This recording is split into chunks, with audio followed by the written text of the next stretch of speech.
How's it going, guys? This is going to be the week 3 update for my Minoxidil beard journey. Go ahead and fix that. So I'm still applying this men's Rogaine 5% Minoxidil foam, but I'm actually not waiting 12 hours in between applications, and I'm waiting 4 now. I feel like 12 is just like a little bit too long for me, and I know that you can wait about 4 and you'll be fine. So I've been waiting 4 hours, applying it to my face in these areas that are clearly patchy.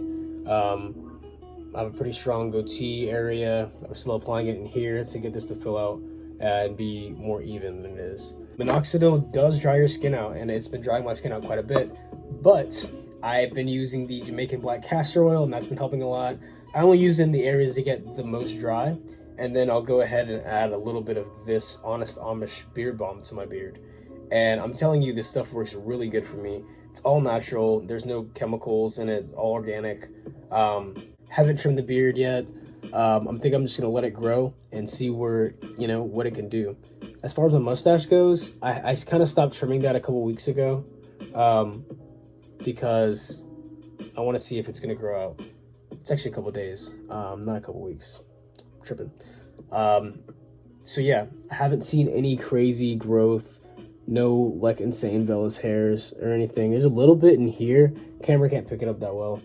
There's also some like on this cheek and a little bit near my lip here.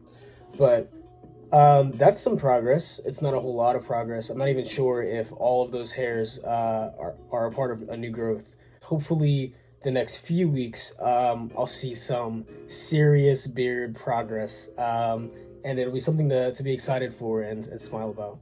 So yeah, this has been my 3-week update on my Minoxidil beard journey. If you guys haven't already, make sure to smash that like button and subscribe to see more videos. Until next time, peace.